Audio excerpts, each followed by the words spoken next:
guys, welcome to another video, and it's our last chapter in Shadow today. And I decided which book we're moving on to.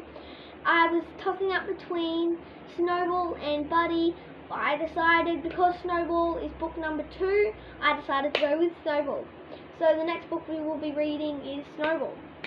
So hopefully you enjoy that book, but let's finish up Shadow. We've done Goldie. We're about to finish Shadow, so let's get it done. Chapter 10. The subject line said, "Good news and not so good news." Lizzie felt her heart thumping as she clicked to open the email from Helping Eyes. It had arrived by the time she got home from school. "Dear Lizzie," it said, "the good news is you have convinced us that Shadow would make a good guide dog for a blind person. We will need to examine his papers and do a little bit more testing, but we would like to gratefully accept your offer to take our dog into our training program." Lizzie could hardly believe her eyes. "Charles," she called, "come here, hurry!" Charles came into her room carrying Shadow. "What?" he asked. "Did they write back?" Lizzie read the first part of the email out loud. Reading it again made it seem even more real. When she was done, she and Charles whooped and yelled and gave each other high fives. Shadow did not know why the children were so happy, but he was happy too. They stroked him and hugged him and told him what a good puppy he was. He already knew that, but it was nice to hear. "So what's the not so good part?" Charles asked. He had seen the subject heading when he leaned over Lizzie's shoulder. Lizzie scrolled down and they read together. "The not so good news is this.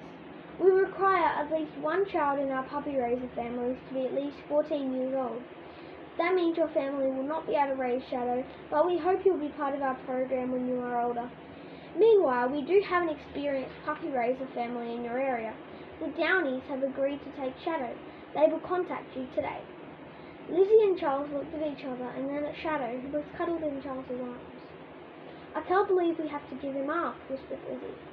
When they ran downstairs and told Mum all about it, they reminded her that maybe it was just as well, since they were heading to South Carolina in 1 week. She also told Lizzie how proud she was. "Imagine, a blind person is going to get a fantastic dog, all because of you.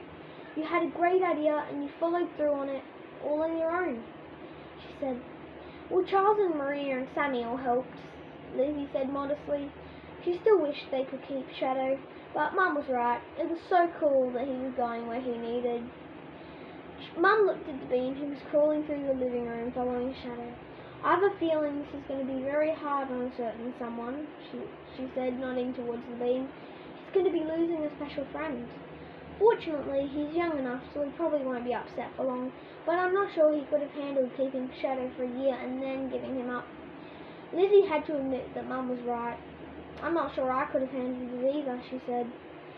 The Downies called after that night after supper. Lizzie talked for a long time with Peter, who was 16. He told her about the 2 other puppies that his family had raised. Lizzie told him all about Shadow and what a special puppy he was. Peter liked hearing about how close Shadow and the bean had become. "I bet Shadow will like my little sister too. Amanda's crazy about puppies." Peter told Lizzie that his family had a big fenced-in yard and they liked to go for hikes and do other outdoor things. Lizzie had to admit that they really might be the perfect family for Shadow. Afterward, Peter's mum talked to Mrs. Peterson. They agreed that the Downies would come the next day, Saturday, to meet Shadow. That night, the Petersons spent a lot of time playing with Shadow and talking about how much they would miss him. "I feel funny giving Shadow to people that we don't know," said Lizzie. "I mean, I know the Helping Eyes people trust the Downies, but we won't be sure that they're the right family until we meet them." "If the Downies aren't the right people to raise him," Mum said, "we'll just keep looking until we find the perfect family." Lizzie beamed at her mother.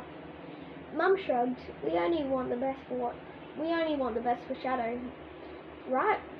Maria came over first thing Saturday morning. "I can't stand it," Lizzie said as they watched Shadow chasing a leaf in the background. "He tumbled and rolled, making them laugh out loud. How can I say goodbye to him?" "But Lizzie," said Maria, "just think if Simba never came to my mother. Shadow is going to end up being a guide dog just like him. Someday he'll make a real difference in a blind person's life." Lizzie nodded. Maria was right. I'm really glad Maria was there. I know, she said. I'm really happy about that. And Peter said we'll probably be invited to attend when Shadow and his blind handler graduate from the Helping Eyes program next year. He gave Maria a grateful glance. Lizzie was so happy that she'd finally found a best friend. Maria was still there when the Downies arrived in their minivan, complete with a crate in back for Shadow. Lizzie, Maria and Charles watched as the Downies came up the walk. Lizzie thought they looked like nice people, but were they the right people for Shadow? Hey Lulu, Peter said to Shadow when the puppy came running up to meet the new people. What a cutie. Lizzie was glad Peter appreciated the puppy. She felt proud of Shadow. He's so smart too. I already taught him how to sit before I give him his dinner. At the word dinner, Shadow cocked his head and wrinkled his forehead in a really serious way. Was it time for food? Yay! Shadow was always ready for food. He sat down quickly, looking at the girl. I see, Peter laughed. He smiled at Lizzie. You've done a great job with him, I can tell. And you were really smart to figure out that he could be a guide dog. His parents and his little sister laughed too. Amanda had joined the bean on the floor next to Shadow, and they were patting and hugging him. Shadow liked these new people, especially the little one. She smelled delicious. Lizzie saw that Amanda was gentle with Shadow, just like the bean was. That was a good sign. We brought the bean a present, said Mrs. Downie. We thought it might help him not miss Shadow as much. She pulled a stuffed animal out of a shopping bag she'd brought in. It was a big, soft, black Labrador puppy.